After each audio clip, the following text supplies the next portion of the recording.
Alright, EA Ermor, turn 72. Should be no major battles this turn, but yeah, plenty of... Ooh, alright, all of our raids. All of our raids. We like to see that. Summoning in some more fire snakes, of course. Dire Portent, sure, why not?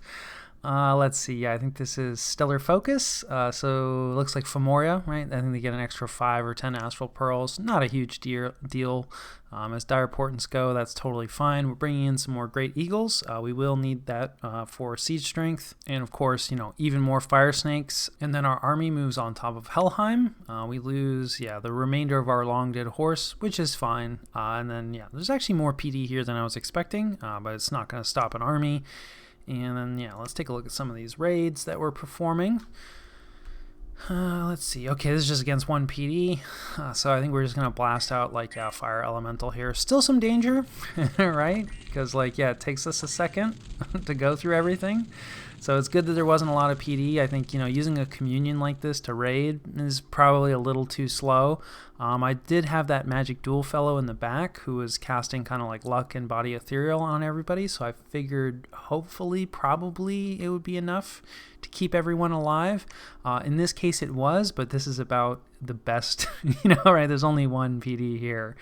So that's about as easy as it can get. So it did work, but it was a little dangerous. Don't really recommend raiding that way, but there's a certain amount of desperation here. And then here's our water elemental friend. I still don't understand where this water elemental is coming from. I think he just has a water elemental. He doesn't actually summon it in. It doesn't come from a water bottle, and he has PD dumped here.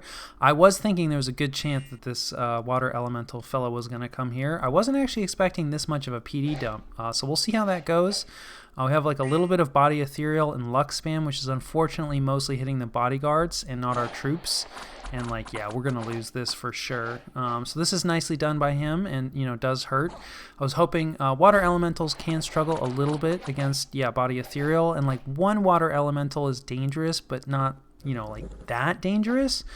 But of course, a Water 3 caster is pretty dangerous just by himself, and I wasn't really thinking about how much damage we were going to be taking just from the casting. That was Falling Frost, which is pretty nasty, against just regular troops. So we're not completely done here, right? The bodyguards are going to be kind of annoying to take out because they've got Luck and Body Ethereal. But yeah, with this level of PD investment, right, plus his mercenary, so we lose 2 casters there, 1 caster maybe. Yeah, we lose 1 augur. Kind of the remainder of our legionary infantry. Not the end of the world, right, as far as raids go. And this guy does just have a water elemental, so now he has a smaller water elemental. So we didn't do nothing. We knocked a water elemental down 1 size, which is not a worthwhile trade. But that's how it goes. Let's see. At least our mage retreated successfully, and it looks like most of our stuff retreated successfully. So not the end of the world as far as failed raids go. Let's see, we had a raid in a cave. Right. I think, this is just going to be a fire elemental. Oh, right, I forgot this is Sots. We could lose a mage here. We'll see. Yeah, Body Ethereal. We should be safe, I think. Yeah, because this guy doesn't have magic weapons. The plan here is to make a fire elemental, but I don't even think we're going to need it. We probably, still will summon it, sadly. So, we waste some fire gems. Ooh, 2 fire elementals. Because, we didn't know. Oh, somebody cast Blink? Really, buddy? That just pops him around. Okay, so this guy might die because he's an idiot. Burning Hands is not the worst choice. Okay, that worked out. I guess he wanted to be a hero. So again, perhaps, not the most efficient rating, especially since we're only up against 1 PD. And Russ is doing a really good job, right, of defending some areas, not defending other areas. In areas where he does defend, we tend to lose. This is definitely very, very interesting rating back and forth. We can't really count on 1 PD, but at the same time, okay, this is perhaps a rare mistake. I don't know, slingers I think are not really a worthwhile PD type to dump into. Our fire snakes here, we threw on a little Body Ethereal for them. Yeah, they're going to mow down these slingers real easily once they get close. They do take some damage, right? Maybe some afflictions in there, but I don't think we actually take any losses. Yeah, so not sure why he chose to dump there. Perhaps was concerned about getting magic phased on, because I think that was where one of his cap-only commanders used to be, but has probably since normal phase moved out of the province. So if we had teleported someone in there, those slingers would have provided a lot of useful cover for his commander. But we just don't really have the gear to afford to risk risk in like teleport attacks. And this is kind of unfortunate because this used to be our cavern, and then Russ took it, and now Niflheim is taking it with one of his thugs, which, yeah, I mean, I think this Niflheim player is pretty aggressive, not in a bad way, right? Just in a I want to win the game sort of way, and so this is not a violation of our non-aggression pact, right? He is attacking a Rusian province, and the fact that I held it is kind of irrelevant. If you're looking for someone's goodwill, you don't do that. But if you were looking for goodwill, he would not keep putting Illwinter up. So, yeah, we're probably just going to have to leave that alone, which is kind of unfortunate. It does actually like cut off some of our movement a little bit. But I think we're just going to have to accept that. Similarly, we have to accept that everyone is dying as Burden of Time continues. We get some unexpected event. People are disappearing, strange creatures. I'm sure it's fine. We gain an Ice Lance, which is not a bad event. Not that an Ice Lance is a particularly useful item, but we'll take it. And then it looks like Russ was doing some patrolling in Satis because we lose our scout here. So let's at least, okay, he's just patrolling with a bunch of corpse constructs, which like, yep, that's a useful thing that corpse constructs can do. And it doesn't really tell us a whole lot about like what else he has in this province. So very cool. Always sad to be losing a scout, but it's not the end of the world. And hey, we got a one-turn crack on an empty fort with our big army that's dying of old age. Like excellent, so not all bad news. And I will catch you guys after the cut. All right, this is the situation and what we're doing about it. Feeling better now, but don't be fooled. Death could come in many ways and many forms. So, we've talked about Vanheim, Femoria. Still not really sure what they're up to. Obviously, like Niflheim, Therados, Russ could also take us out, but for the moment they are busy, so they chose to jump on top of this Niflheim fort, which used to be a Sarmatian fort, and they one turn cracked it, and it's always nice. And they're bringing up some reinforcements here, so we are going to try to be annoying and assassinate their leader, since there's a decent chance that there's like a Mound King or something leading this force, and our bow does extra damage to undead creatures, so hopefully we will prevent those reinforcements from moving anywhere. We're going to go ahead and move our raiding force forward. Pretty good chance this gets eliminated, but just trying to keep the pressure on. We also have a raiding force hitting down here. This probably will work out, but we'll see. It's a fairly obvious raid as well. And then we saw one of his raiders, one of his cap-only mages, move down here to take one of Niflheim's provinces.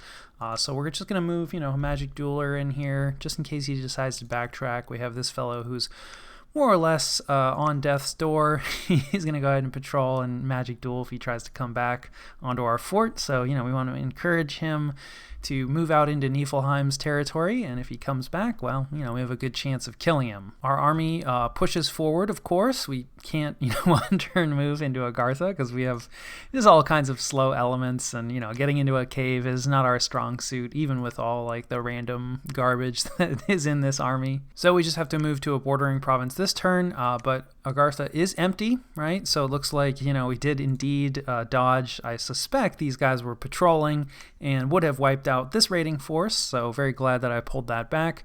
They're going to head into a cave because we love caves so much, and we're going to try to raid this eventually. Obviously, he could choose to block that.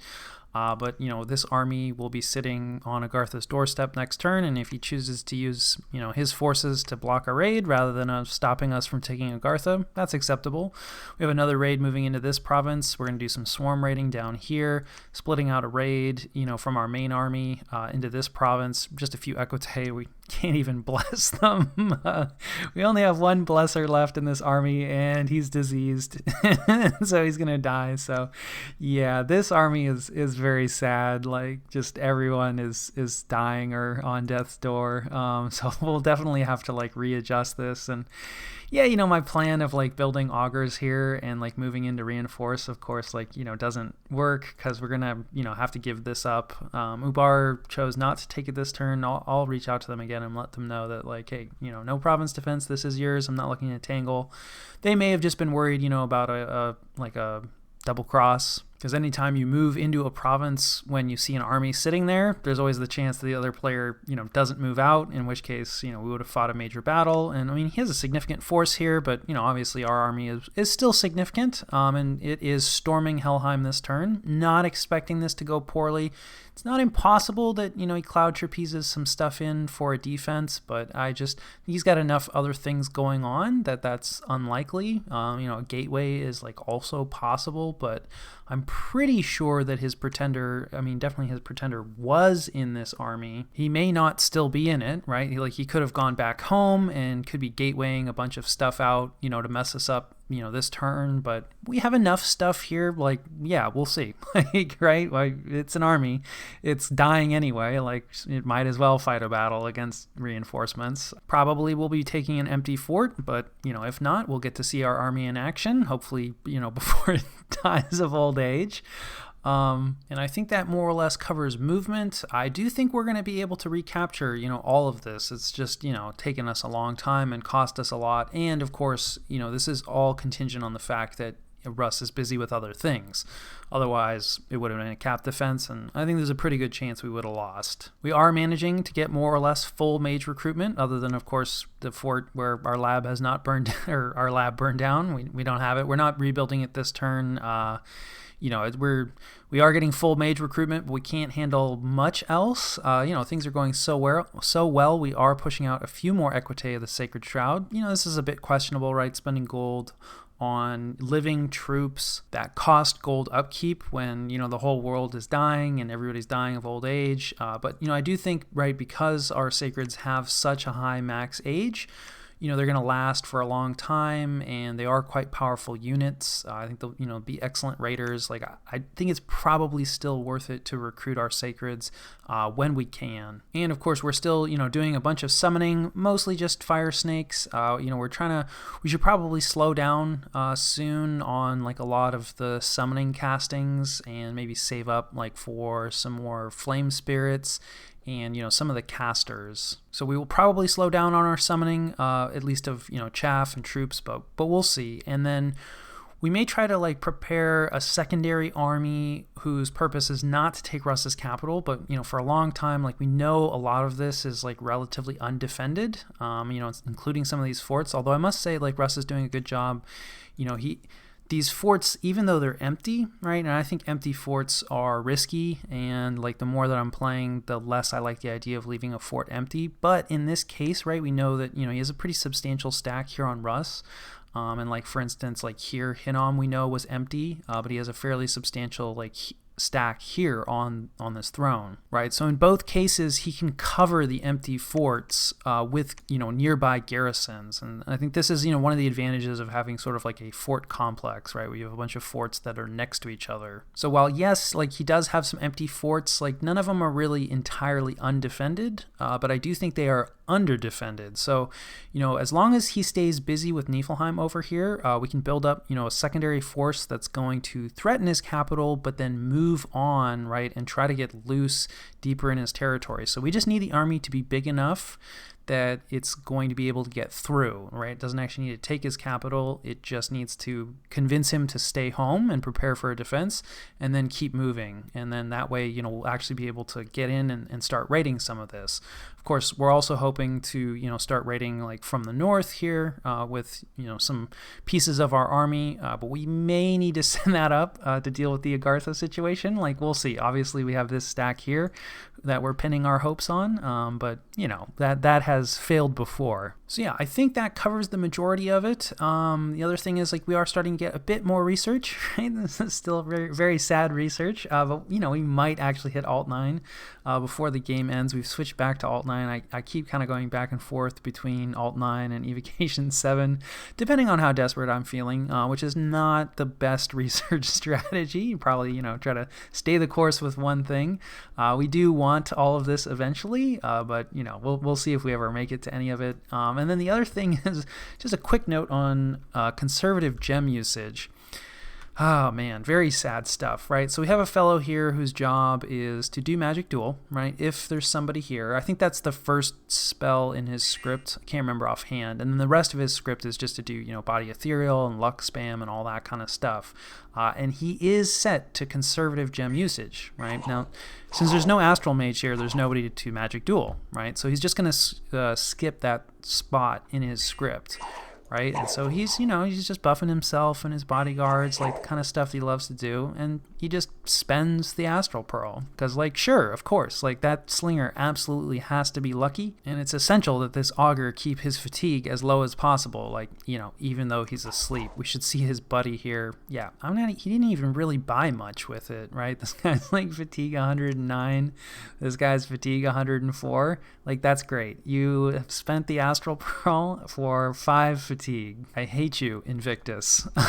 So just to confirm here, right? So you can see if there's an asterisk here, right, in their slot, and I went ahead and eliminated he did have Magic Duel scripted because he doesn't have a gem anymore, so he can't cast it. But that indicates that check mark, that asterisk.